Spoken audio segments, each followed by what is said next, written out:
बिस्मिल्लाहिर्रहमानिर्रहीम। अस्सलाम वालेकुम दोस्तों, लिबनान के दारकूमत बैरूत में होने वाले धमाके की तहकीकात में बड़ी पेशरफ सामने आई है। वाक़े की इंफ्रा रेडार वीडियो ने तमाम खदशात दुरुस्त साबित कर दिए। किस तरह मुसलमानों के खून की होली खेली गई, वीडियो ने सारी कहानी खोल कर रखती है।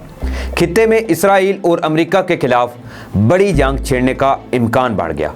लेकिन इससे पहले मेरी आपसे गुजारिश है कि काइंडली मेरे चैनल को सब्सक्राइब करें और साथ में जो बेल का निशान है इसको भी लाजमी प्रेस कर लें ताकि मेरी नई आने वाली वीडियोस आप तक बर वक्त पहुँच सकें। और वीडियो देखने के बाद अपनी राय जो है वो भी कमेंट्स बॉक्स में ज़रूर दीजिएगा। तो चलिए हम आज का अपना टॉपिक जो है वो शुरू करते हैं। दोस्तों, लिबनान के दारकूमत बैरूत में मंगल को होने वाले धमाके के बाद शहरियों ने हुकूमत के खिलाफ अपने गम और गुस्से का इजहार किया है और इल्ज़ाम आयद किया कि हुकाम का गैर जिम्मेदाराना रवैया इस धमाके का सबब बना। मगर वाक़े की एक नई वीडियो सामने आने के बाद सारा मामला ही कहीं और तरफ इशारा कर रहा है।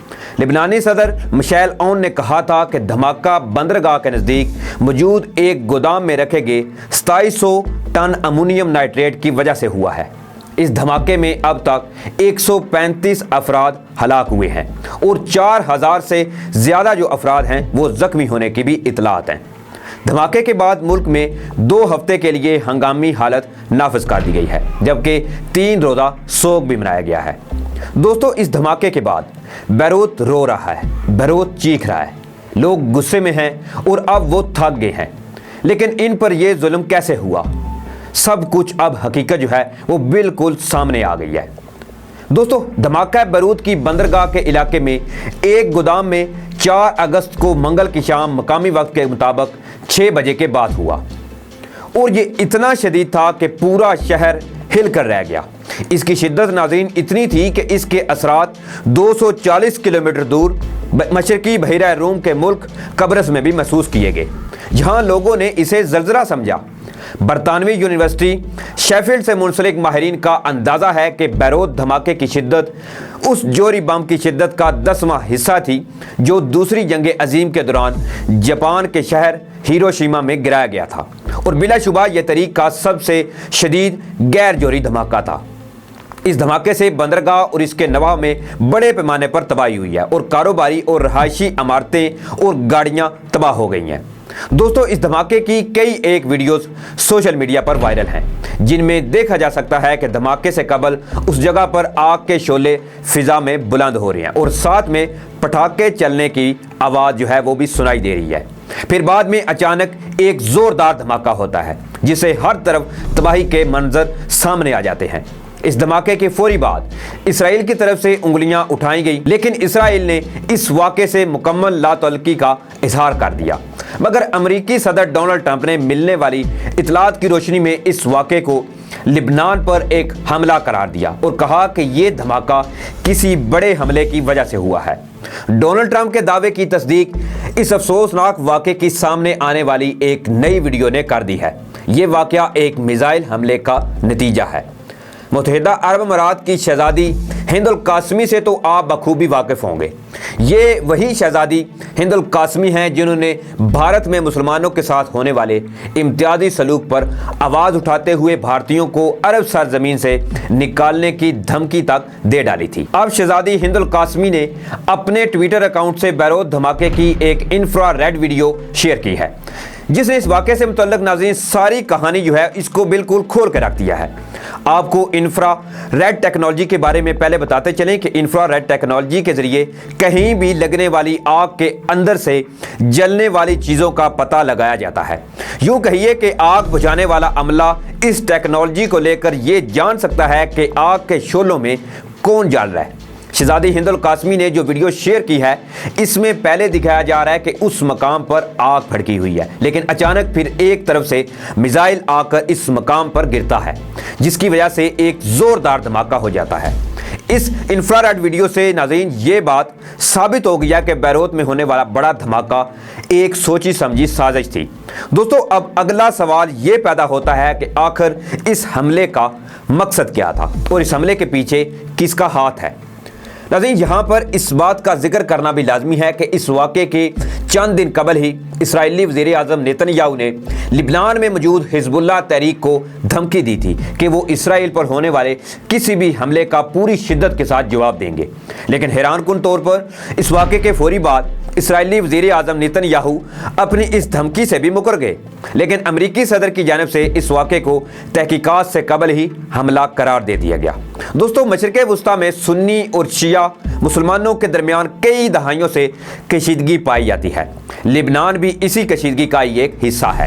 اس حملے سے بظاہر ایسا ہی معلوم ہوتا ہے کہ اس کا مقصد لبنان سمیت پورے مشرق وسطیٰ میں شیعہ سنی کشیدگی کو بڑھانا ہے، لیکن حالیہ پیش رفت پر اگر نظر دوڑائی جائے تو یہ واقعہ خود اسرائیل اور امریکہ کے گلے پڑ جائے گا، کیونکہ شیعہ ایران اور سنی سعودی عرب کسی صورت بھی ایسی کشیدگی نہیں چاہتے جس کا نتیجہ آپس میں کھلی جنگ ہو، لیکن اسرائیل اور امریکہ کی مسلسل یہی کوشش رہی ہے کہ وہ کسی نہ کسی طرح مسلمان ممالک کے درمیان جنگ جو ہے وہ چھیڑیں تاکہ مسلمان آپس میں لڑیں اور فائدہ پہنچے ان یہودیوں کو۔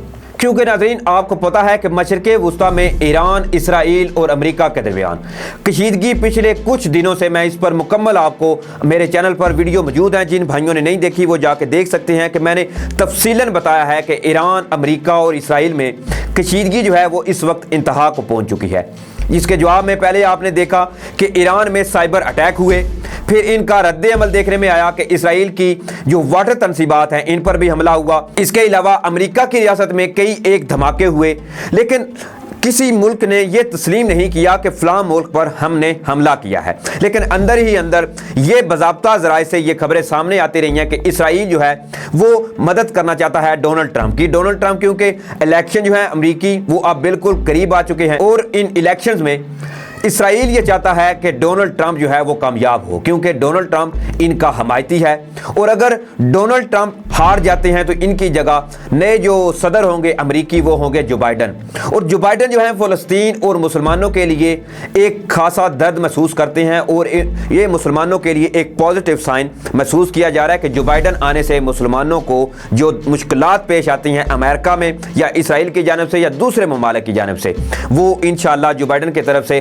حل ہوتے ہوئے مستقبل میں پریڈکشن کی جا رہی ہے کہ وہ حل ہوتی ہوئی نظر آئیں گی۔ لیکن یہ بات جو ہے وہ اسرائیل کو کبھی ہضم نہیں ہو رہی، کیونکہ اسرائیل کبھی یہ نہیں چاہتا کہ مسلمان جو ہیں وہ اس دنیا پر راج کریں۔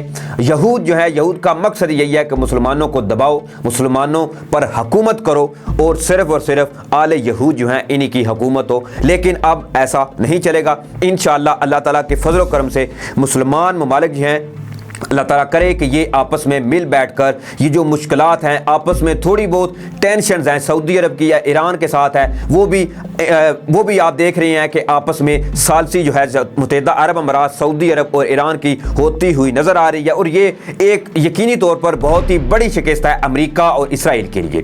اگر ایران، سعودی عرب، دبئی کی آپس میں ثالثی ہو جاتی ہے، تینوں ملکوں کا آپس میں جو ان کے اختلافات ہیں وہ دور ہو جاتے ہیں، تو مشرق وسطیٰ میں ایک یقینی طور پر نیا اتحاد بنے گا، ایک نیا بلاک بنے گا جو کہ امریکہ اور اسرائیل کو نیست و نابود کرنے میں آسانی پیدا کرے گا۔ تو ناظرین، اس پر آپ کیا رائے رکھتے ہیں؟ اپنی رائے جو ہے وہ ضرور دیجیے گا، اور کیا آپ کے خیال میں یہ جو ابھی میں نے آپ کو لبنان کے تازہ ترین واقعے کے حوالے سے ایک اپڈیٹ دی ہے، اس پر آپ کیا رائے رکھتے ہیں؟ اپنی رائے جو ہے وہ کمنٹس باکس میں ضرور دیجیے گا۔ اسی کے ساتھ مجھے اجازت دیں، تب تک کے لیے اللہ حافظ۔